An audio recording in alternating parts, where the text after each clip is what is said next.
Hi guys, it's Spencer again. I was trained in Philippines. I did my Bachelor of Science in Nursing degree in Philippines from 2002 to 2006, and then I registered as a nurse there in 2006 after I did my board exams. I practiced there for some time, became a school nurse, a company nurse, and then I became a nurse in hospital, A&E / operating theaters. And then I moved here. I did my overseas nurses program. I became qualified in this country in 2014. Then I worked in nursing homes and then I worked in hospital.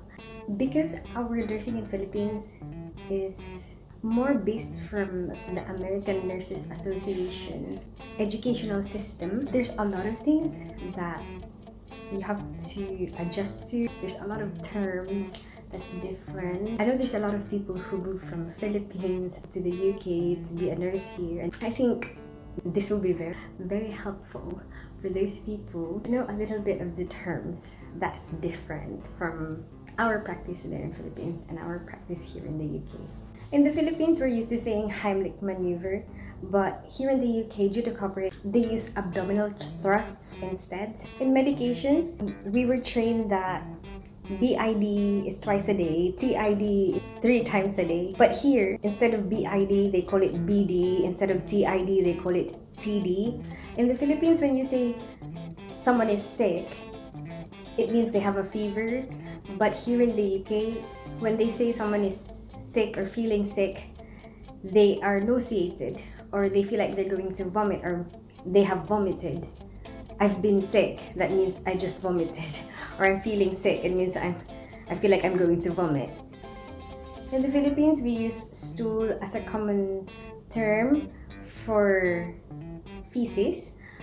And here, they normally use bowel instead. And then they will say, did you open your bowel?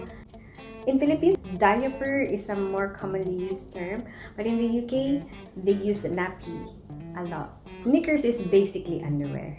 In Philippines, we normally use vital signs or VS for when you have to take the temperature, the blood pressure, the pulse, and the respiratory rate. But in here, they call it OBS. When they say that someone has a temperature, that means that they are having a fever.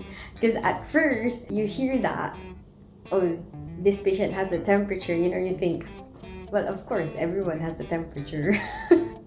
They call hyoscine butylbromide commonly as hyoscine. And in the Philippines, we're so used to calling it Buscopan. They have pre-filled pens where they have epinephrine inside, and they call it EpiPen. I have no idea before what that was, but some people who have severe allergic reactions will have an EpiPen with them. It's prescribed to them by their GPs. In Philippines, we just call it epinephrine. There's also a lot of surgical cases that we have a different name for, but it's the exact same thing. Like in Philippines, we call it DNC, which is dilatation and curettage.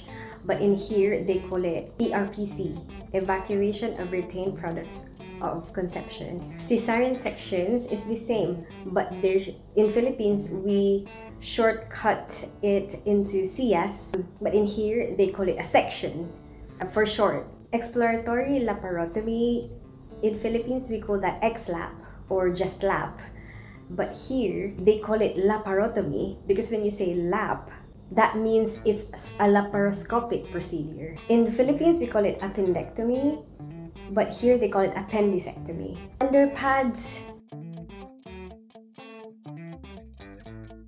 is called incopads here. Hope you like this video. Give it a thumbs up if you like it, share it with your friends, and subscribe to my channel. I'm an Enjoy with Don't fall in love.